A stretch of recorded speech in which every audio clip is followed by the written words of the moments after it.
ఒక చిన్న స్టోరీ చెప్తాను. ఒక కోర్టులో ఒక కేసు వచ్చింది.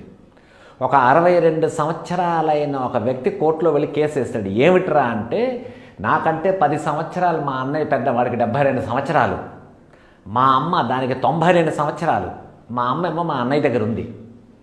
మా అమ్మ 92 సంవత్సరాలది మా అన్నయ్య దగ్గర ఉంది. వీడికి 72 సంవత్సరాలు వచ్చే, వాడు మా అమ్మనేమో కరెక్ట్గా చూసుకోలేకపోతున్నాడు. సో కోర్టు వాళ్ళని నేను రిక్వెస్ట్ చేస్తుంది ఏంట్రా అంటే, మా అమ్మని దాంతోపాటు మా అన్నయ్యని నా దగ్గర వచ్చి ఉండమనండి, నేను ఇంకా 62 సంవత్సరాలే, వాళ్ళని నేను చూసుకుంటా అన్నాడు. ఆ జడ్జికి అర్థం కాలే. ఆ జడ్జి తర్వాత జడ్జిమెంట్ ఇచ్చిన తర్వాత అన్నాడు, నేను గత 25 సంవత్సరాలుగా ఈ కోర్టులో జడ్జిగా ఉన్నాను.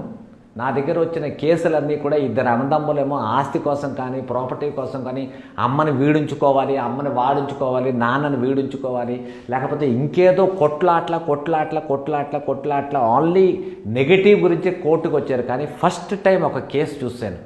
ఏంట్రా అంటే, నా అమ్మని నేను చూసుకుంటా, మా అన్నయ్యని నేను చూసుకుంటా అన్నది. భేష్ కట్ చేస్తే ఇదే జడ్జి వాళ్ళ విలేజ్కి వెళ్ళాడు. విలేజ్కి వెళ్తే అక్కడ వాళ్ళ అన్నయ్య ఉన్నాడు. వాళ్ళ అన్నయ్య 80 వస్తున్నాడు. వాడి దగ్గరికి వెళ్ళి అన్నాడు, అన్నయ్య ఒక పని చేద్దాం, నువ్వు నాతో పాటు హైదరాబాద్ వచ్చి మన ఇద్దరం కలిసి ఉందాం. లేదు నువ్వు రానంటావా, నేను నా కోర్టు అక్కర్లేదు, నేను నీ దగ్గర వచ్చి ఉంటాను.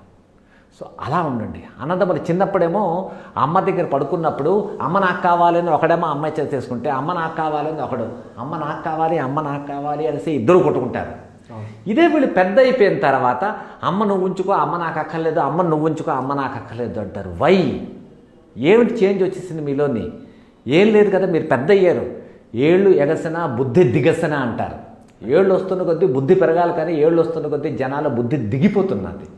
ఆ అమ్మను పనిచేసుకుంటారు. వాళ్ళ ఒక్క మాట రివైండ్ చేసుకుని వెళ్ళండి. మీరు చిన్నప్పుడు మీ అమ్మని మీరు వదలకుండా ఉండేవారు, మీ అమ్మ పెడితేనే తినేవారు, మీ అమ్మ పక్కనే పడుకునేవారు.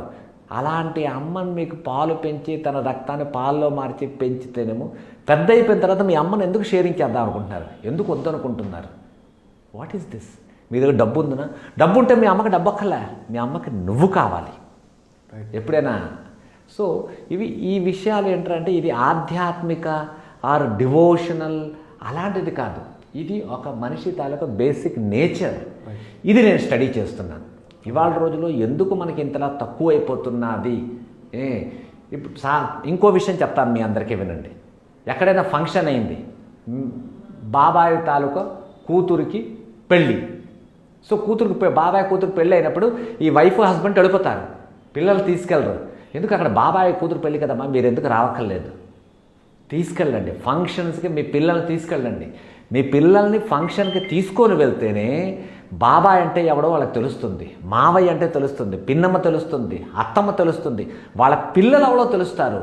రేపటి రోజులోనే మీరు పోతారు. పోయిన తర్వాత మీ పిల్లల్ని మీ ఫ్యామిలీలో ఎవరి దగ్గరికి తీసుకెళ్ళలేదు. ఈ పిల్లలిద్దరూ వేరేగా ఉండిపోతారు. ఒకడు అమెరికాలో, ఒకడు రష్యాలో ఉంటాడు. వాడికి మన రిలేటివ్స్ ఎవ్వరూ చుట్టాలు తెలియదు. What else? వాడు ఒక్కడో అయిపోతాడు. ఏకాకి జీవితం నాది. అది మీ పిల్లలకి రానీకండి. మీ పిల్లల్ని మీ చుట్టరికాలు మొత్తం చెప్పండి వాళ్ళకి. ఏయ్, ఇదిగో బాబాయ్ కొడుకు నీకు తమ్ముడు అవుతాడు, ఇదిగో అత్తమ్మ కొడుకు నీకు బావ అవుతాడు, చెప్పండి వాళ్ళకి. వాళ్ళలో ఉన్న ఇంటిమేసీని పెంచడానికి ట్రై చేయండి. అది మీ డ్యూటీ. అది మీ పిల్లలు రిలేషన్స్తో పాటు ఏకమత్యంగా ఉండాలి అంటే అది మీ డ్యూటీ. మీరే మీ పిల్లల్ని ఎక్కడికి తీసుకెళ్ళకుండా చిన్నప్పటి నుంచి తాతమ్మ దగ్గరికి నువ్వేం వెళ్ళక్కర్లేదురా, తాతగారి దగ్గరికి, అమ్మమ్మ ఎందుకు పంపించండి, మీ తాత దగ్గరికి పంపించండి. వేసవి సెలవులు వచ్చే హాలిడేస్ ఇచ్చారా, విలేజ్కి పంపించండి పిల్లల్ని. అక్కడ తాత ఉంటే, మా అమ్మ ఉంటే, అమ్మమ్మ ఉంటే, మావయ్యలు ఉంటే వాళ్ళ దగ్గర ఉంటారు. వాళ్ళు ఎఫెక్షన్ పెరుగుతుంది. Other than love and affection ఇంకేమీ లేదు సార్. డబ్బు సంపాదించారు అంటే మీ దగ్గర డబ్బు రాగానే మీ దగ్గర చీడ పురుగులు వస్తాయి 10 మంది. ఇప్పుడున్న యూత్కి చెప్తున్నాను, మీ రిలేటివ్స్ మీరు వద్దు, నేను ఒక్కడనే ఉంటాను, 24 గంటలు మొబైల్లో చూసుకుంటాను, ఈ మొబైల్లో వాట్సాప్ పంపిస్తాను, లైక్స్ పంపిస్తాను, షేర్ పంపిస్తాను. What else? ఎవరికైనా హ్యాపీ బర్త్డే వచ్చిందంటే హ్యాపీ బర్త్డే ఒక నవ్వు పంపిస్తారు. వాడికి ఫోన్ చేయండి.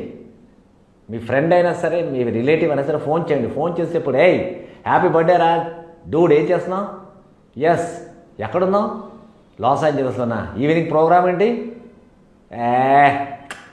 మాట్లాడండి. మాట్లాడితే ఇప్పుడు నేను ఇదే మాట్లాడింది, ఈ ఎక్స్ప్రెషన్స్ వాడికి అర్థం అవుతాయి. There is a intimacy developing. రేపటి రోజుల్లో మీరు నన్ను తిట్టుకోవచ్చు, ఈ సత్యప్రకాష్ ఏంటి రిలేషన్ డెవలప్ చేయమని చెప్తున్నాడు ఏంటి అని. బట్ రిలేషన్స్ అన్నది కావాలి. రిలేషన్స్ లేకుండా ఈ మనిషి మీద, ఈ భూమి మీద మనిషి అన్నవాడు ఏకైక అయిపోతాడు. A man alone is a mad man. పిచ్చోడుగా బిహేవ్ చేస్తాడు, పిచ్చెత్తిపోతాడు. అది మీ పిల్లలకి రానీకండి. వాళ్ళకి మీ ఫ్యామిలీతో పాటు ఉంచండి, ఉంచి తీరండి. మీకు అర్థమైతే మంచిది, లేదైతే మీ కర్మ, దానికి నేనేం చేయలేను.